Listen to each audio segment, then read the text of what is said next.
بسم اللہ الرحمن الرحیم، السلام علیکم ورحمۃ اللہ وبرکاتہ۔ آج ہم نے جو عربی کا کام کرنا ہے وہ یہ ہے،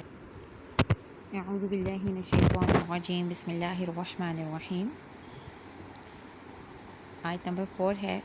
انا بے شک الذین وہ لوگ جو ینادون کا آپ صلی اللہ علیہ وآلہ وسلم کو پکارتے ہیں، من ورائی باہر سے، حجراتی حجروں کے۔ اب یہ دیکھیں، یہ جو لفظ آیا نا حجرات، اس کی وجہ سے سورت کا نام حجرات ہے، ٹھیک ہے۔ اور دوسری بات یہ ہے کہ اس سورت کا نام، جیسے کہ میں نے آپ کو پہلے بھی بتایا تھا کہ اس سورت کا نام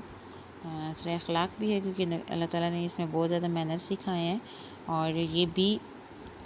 یہاں پہ جو اس آیت میں جو چیز ڈسکس ہو رہی ہے وہ بھی مینرز کے خلاف ہے، اور اللہ تعالیٰ نے اس بات پہ ان کو منع کیا کہ ایسے نہیں کرنا۔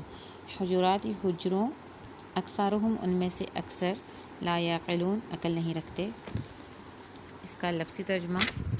محاورہ ترجمہ کچھ اس طرح سے ہوگا، جو لوگ تم کو حجروں کے باہر سے آواز دیتے ہیں ان میں سے اکثر بے عقل ہیں۔ یعنی کہ کچھ لوگ تھے جو دیہاتی تھے اور بدو جو ہوتے ہیں، اور انہوں نے نبی صلی اللہ علیہ وسلم کے پاس ایک دفعہ آئے تھے، اور انہوں نے نبی صلی اللہ علیہ وسلم کے گھروں کے پیچھے سے آوازیں دینا اور بڑا ایسے شاؤٹ کر کر کے بلانا شروع کر دیا تھا۔ تو یہ اللہ تعالیٰ نے کہا کہ ان میں سے اکثر بے عقل ہیں، یعنی کہ ان کو سینس نہیں ہے، ان کے اندر مینرز نہیں ہیں کہ وہ نبی صلی اللہ علیہ وسلم کو کس طرح مخاطب کریں، ٹھیک ہے۔ تو یہاں پہ ہم اگلی آیت پڑھتے ہیں، آیت نمبر 5، وَلَوْ اور اگر، اَنَّهُمْ وہ، صبروا صبر کرتے، حتیٰ یہاں تک کہ، تخرج آپ صلی اللہ علیہ وسلم خود نکل آتے، الیہم ان کے پاس، لکانا البتہ ہوتا یا ہوگا، خیرن بہتر، لہم ان کے لیے، واللہ اور اللہ، غفور بخشنے والا ہے، رحیم مہربان ہے۔ اور اگر وہ صبر کیے رہتے یہاں تک کہ آپ صلی اللہ علیہ وسلم خود نکل کر ان کے پاس آتے تو یہ ان کے لیے بہتر تھا، اور اللہ تو بخشنے والا مہربان ہے۔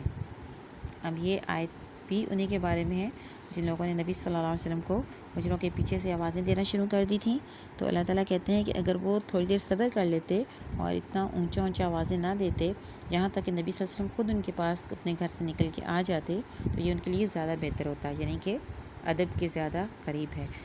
اچھا، یہاں پہ ہم آیت نمبر 6 دیکھتے ہیں، یا اے الذین آمنوا لوگو جو ایمان لائے ہو، یعنی مومن لوگو،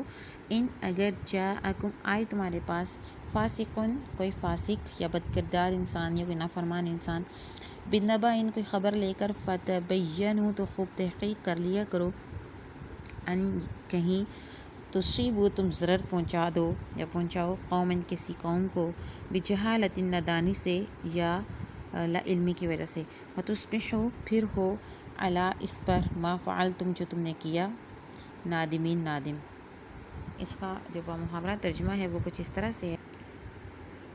مومنو اگر کوئی بد کردار تمہارے پاس کوئی خبر لے کر آئے تو خوب تحقیق کر لیا کرو، مبادا کہ کسی قوم کو نادانی سے نقصان پہنچا دو، پھر تمہیں اپنے کیے پر نادم ہونا پڑے۔ تو یہاں پہ اللہ تعالیٰ ہمیں کہہ رہے ہیں کہ آپ کے پاس جب بھی کوئی خبر آتی ہے نا، چاہے سوشل میڈیا پہ آتی ہے یا میڈیا پہ آتی ہے یا ویسے محلے میں کسی سے بھی کچھ سنتے ہو آپ، تو آپ نے پہلے اس کی تحقیق کرنی ہے کہ جو بات آپ تک پہنچائی گئی ہے وہ ٹھیک بھی ہے یا نہیں ہے۔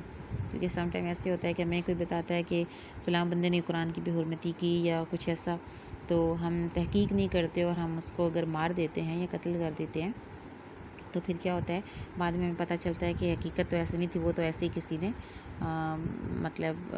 بات کر دی تھی یا اپنے فیس بک پہ اس طرح کی کوئی بات کر دی تھی، تو بعد میں کیا ہوتا ہے کہ انسان کو پھر نادم ہونا پڑتا ہے۔ تو اس طرح کی بہت سی چیزیں ہوتی ہیں کہ انسان جو ہے نا اپنے محلے میں، اپنے گھر میں بہت سی چیزوں کے بارے میں بدگمانی کر لیتا ہے کسی فاسق سے کوئی خبر سن کے، تو پھر اس کے بعد اس کو نقصان پہنچانے لگ جاتا ہے۔ جیسے آپ کسی سے سنیں کہ اچھا بھی آپ کے بچے نے گالی دیا اور آپ اس کی تحقیق نہ کریں اور اس کو ماریں، اور بعد میں آپ کو پتہ چلے کہ نہیں ایسی بات نہیں تھی، ٹھیک ہے۔ اچھا، اب یہاں تک ہم نے پڑھ لیا ہے آیت نمبر 6 تک، اور اس کے بعد ہم انشاءاللہ باقی پڑھیں گے جو ہماری باقی یاد رہ گئی سورہ حجرات کی۔ یہاں تک آپ اپنا کام کمپلیٹ کر لیں، لفظی ترجمہ اور بمحاورہ ترجمہ دونوں یاد کر کے اپنے پیرنٹس کو سنائیں۔ السلام علیکم ورحمۃ اللہ وبرکاتہ۔